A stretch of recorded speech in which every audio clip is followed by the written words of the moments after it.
여러분은 언제 편지를 쓰시는지요? 누구에게 쓰시는지요? 기쁨 중에 쓰는 편지는 설레임이 담길 것이고, 슬픔 중에 쓰는 편지는 눈물이 담길 것입니다. 오늘은 아픈 아들을 먼저 하늘나라로 보낸 엄마의 절절한 그리움과 사랑이 묻어나는 편지를 지난주에 출연해서 우리에게 이야기 들려주었던 엄마의 목소리로 들어보겠습니다. 엄마는 너무나 어리석었단다.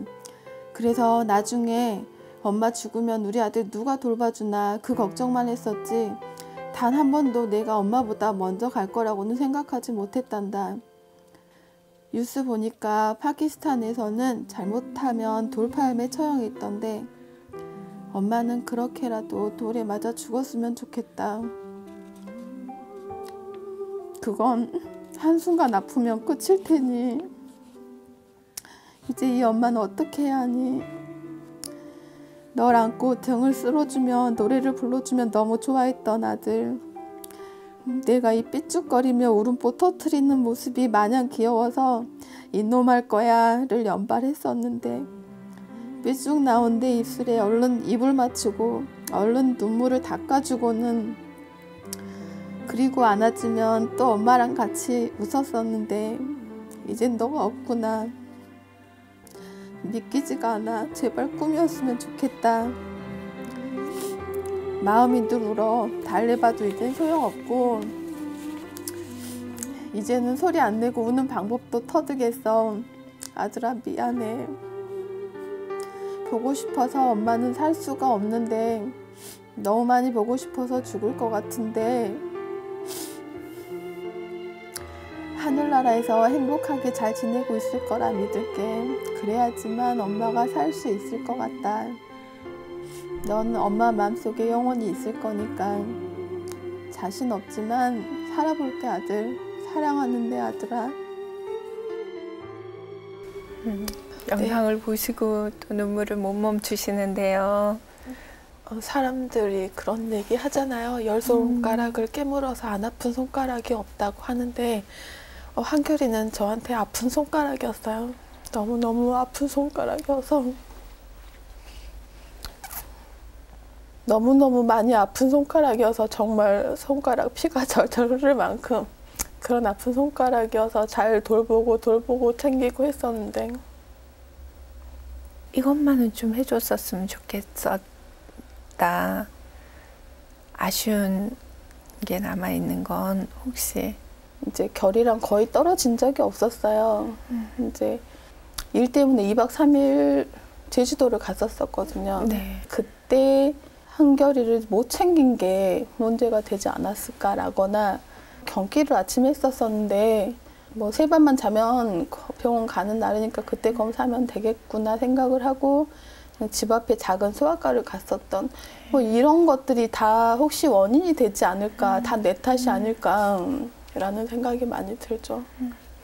한결이는 그런 엄마가 자책하는 거 별로 하늘나라에서 보고 있으면 안 기쁠 것 같은데요.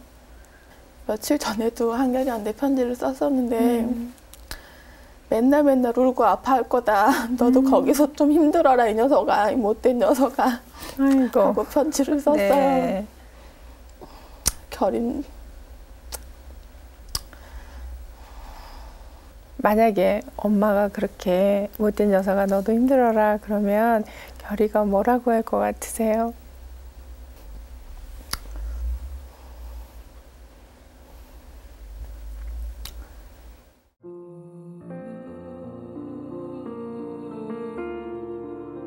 이제 못 써오는 아이들이 재활 치료 목적으로 쓰거든요.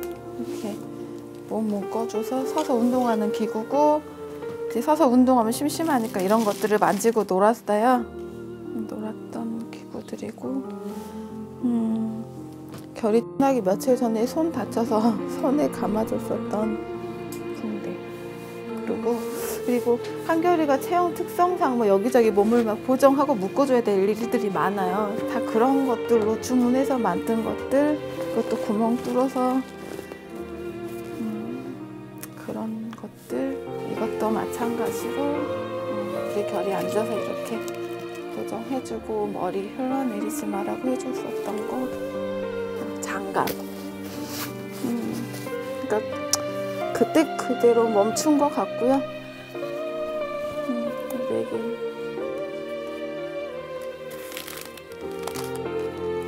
카시트도 계속 제 차 옆에 고정하고 있었던 거거든요. 이제 뭐 앨범 이런 거 별도로 있고, 이건 떠났을 때 그때 급하게 이제 별이 보내주면서 만들었었던 거고요. 몸도 약하고 그래서 한 아가처럼 되게 애기 같죠. 4살, 5살 정도였거든요. 체력이나 이런 게. 그래서 그런 게 너무 안타깝죠. 한결이가 쓰던 물건이 그대로 있는데요. 엄마 입장에서는 그 물건을 치우기가 쉽지 않으셨을 거예요. 근데 어떻게 생각하면 사람들은 너무 아프면 또 안 보고 싶잖아요. 네, 그 물건을 그대로 흔적도 지우지 않고 또 성장한 단계별로 있었던 그런 걸 그대로 두셨는데, 한결이가 없다고 생각하고 싶지가 않아요. 치약, 칫솔, 뭐 한결이 수건 이런 것들 하나씩 보면서 한결이 없다고 생각을 하고 싶지 않아요. 그냥 계속 있구나, 내 곁에 있구나.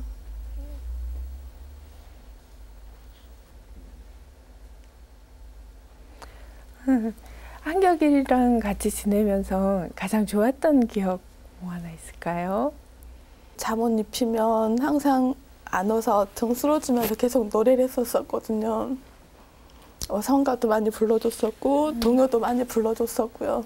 한결이가 떠난 지 오래됐지만 엄마에게는 아직도 너무나 생생하고 살아있는 일인 것 같아요.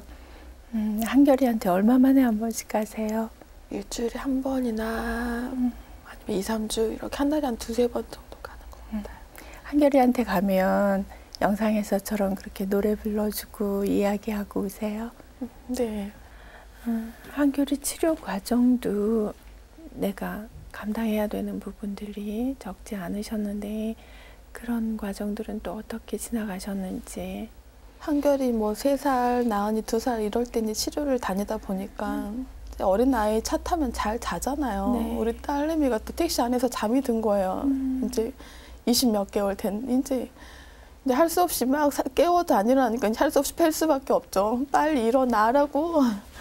그래서 이제 손으로 질질질질 끌고 한결이 안고 이렇게 집에 와야 되는 상황들. 그리고 장애인복지관에서 또 치료를 끝내고 내려오는데 한결이 안고 나은이 이제 손 이끌려서 오는데 딸내미 손이 엘리베이터에 꼈더라고요. 근데 또 그걸 빼야 되니까 우리 아들은 또 차가운 바닥에 또 던져서 내려놓고 나은이 손 빼서 이제 병원 갔었고 이런 것들.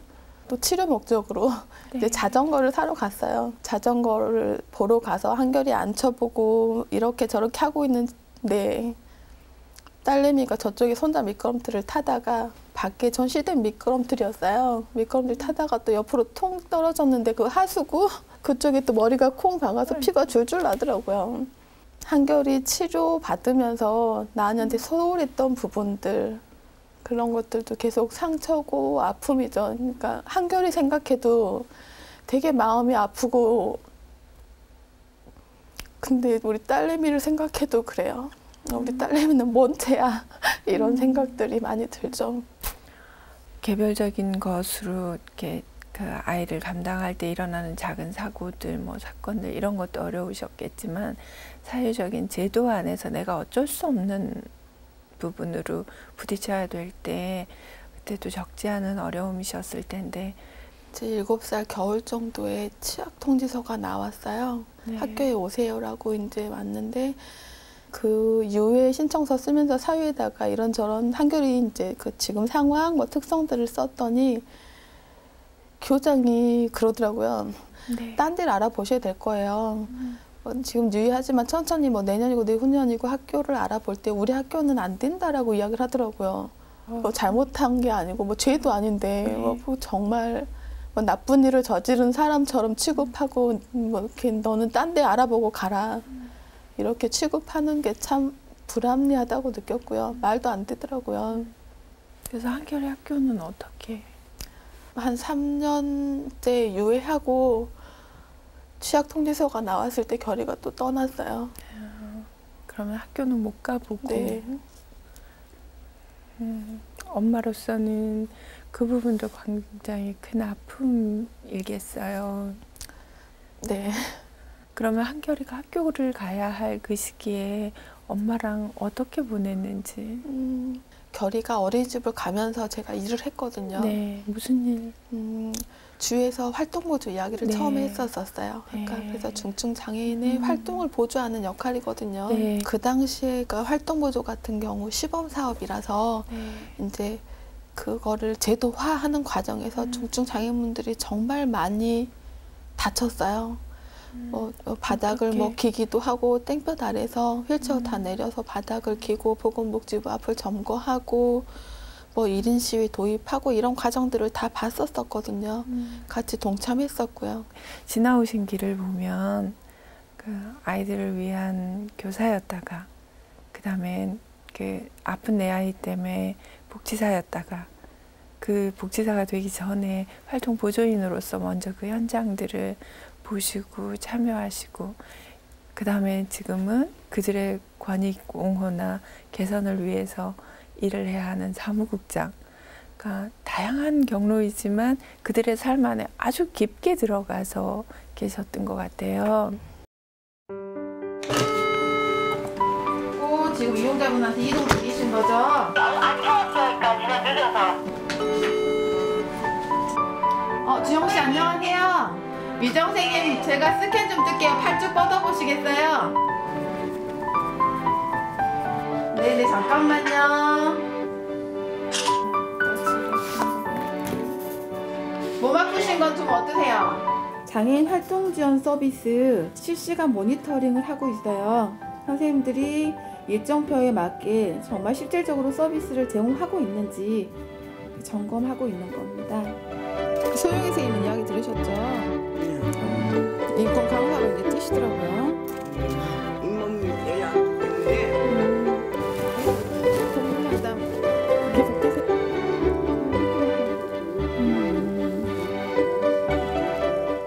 어느 부분으로 보면 이렇게 가장 깊은 곳에서 장애에 대해서 아들을 통해서 실질적인 체험을 했기 때문에 이토록 투신할 수 있지 않는가라는 정리를 다시 한번 좀 해보게 됐어요.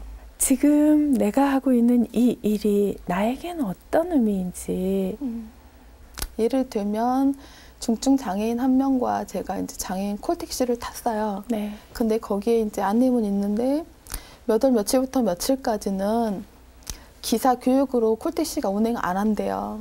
말도 안 되잖아요. 그럼 어떡해요? 그래서 전화해서 열심히 설명을 해도 말이 안 먹히더라고요. 예. 근데 중증 장애인들은 어쩌라고 그럼 그날은 집에만 처박혀 있으란 얘기냐. 급하게 병원 가야 되면 계속 이야기를 해도 안 먹히길래 제가 기자 몇 명 불러서 보도자료 내고 했었거든요. 그러니까 네. 바로 운행을 하더라고요.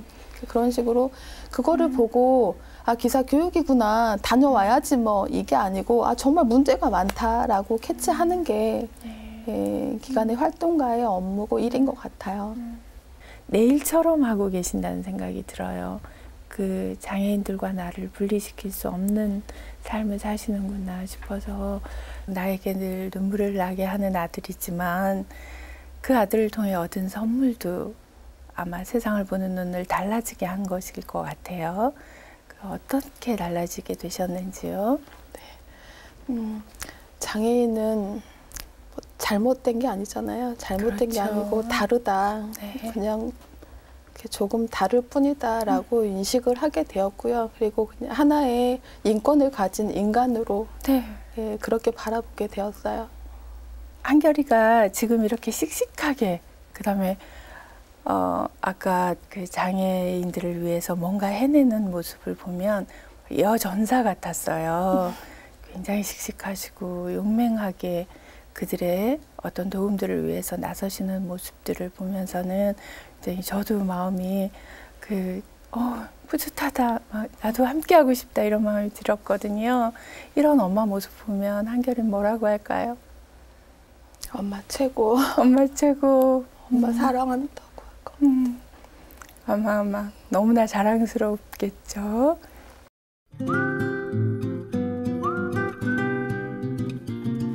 이렇게 용감해?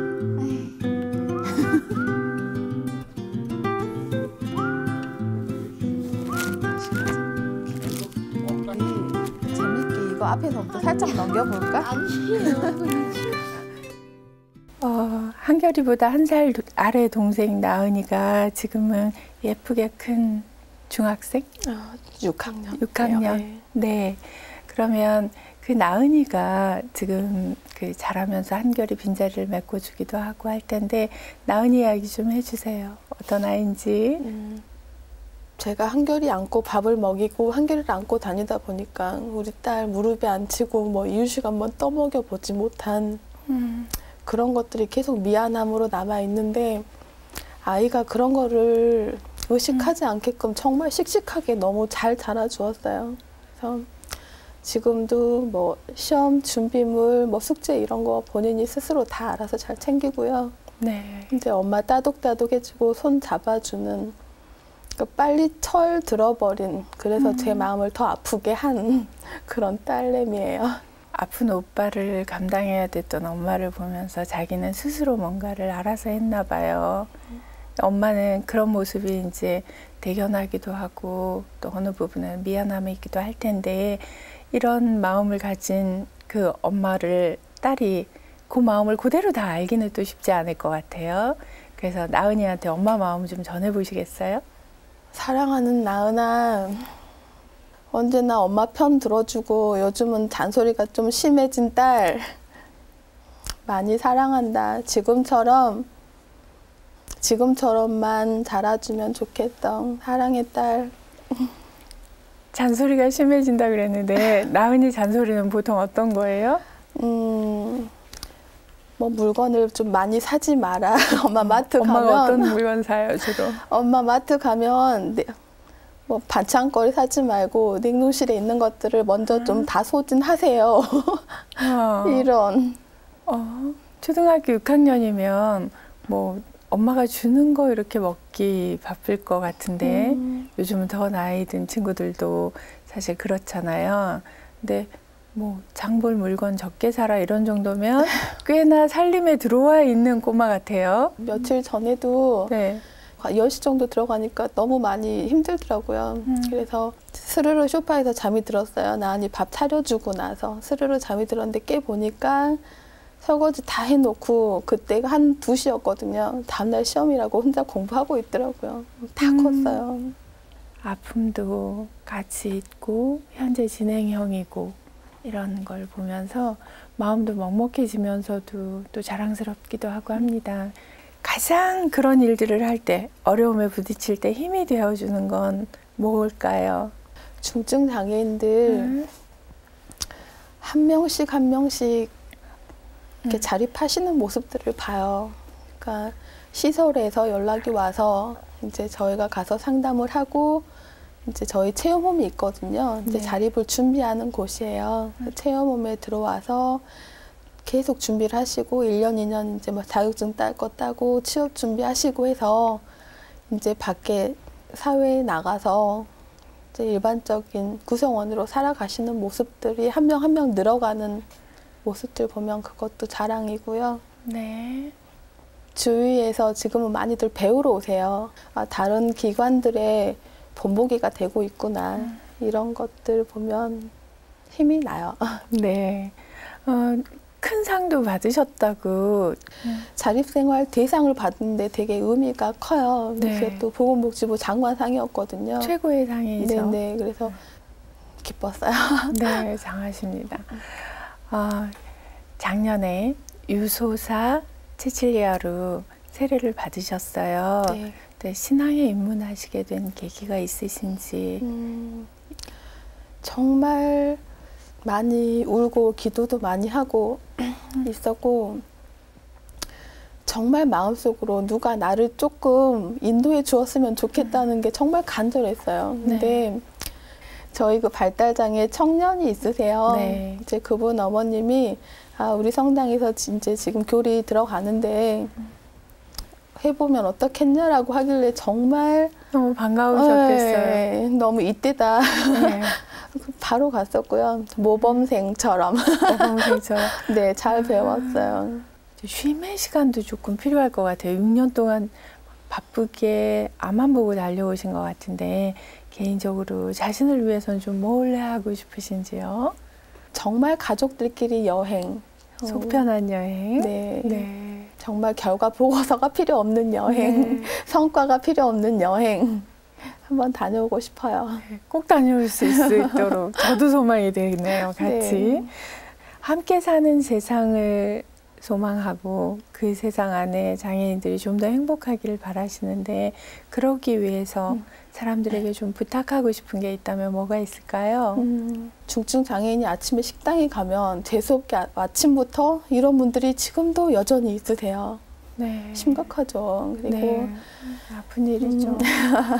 네, 그리고 얼마 전에 일본 갔는데 네. 일본은 그냥 뭐 마트 이런 데서 휠체어에 앉아있는 인형 이런 것들이 자연스럽게 팔리더라고요. 네. 그러니까 아이들이 그 인형을 가지고 놀면서 그냥 자연스럽게 그냥 휠체어 탄 인형인 거잖아요. 그들도 우리 속에 같이 있는 그럼요. 한 사람인 그러니까 거죠. 우리나라 같은 경우 만약에 그런 인형이 나왔다면 팔지도 않을 뿐더러 부모님이 사주지도 않을 거거든요. 네. 정말 부러웠던 게 네. 발달장애인들이 만든 빵이나 발달장애인들이 재배한 뭐 야채, 과일들에 이제 본인 얼굴을 이렇게 인증해서 판매가 되고 있더라고요. 네. 근데 정말 남는 게 없대요. 너무너무 잘 팔려서. 근데 우리나라 같은 경우는 억지로 계약을 해서 장애인 생산품이니까 억지로 사라 이런 식으로 네. 해서 거의 떠넘기기 식이거든요. 그런 인식 개선이 제일 먼저 시급한 것 같더라고요. 네.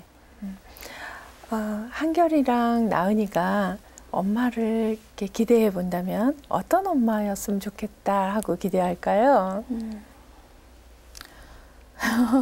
제가 우리 딸하고는 이야기를 참 많이 해봐요.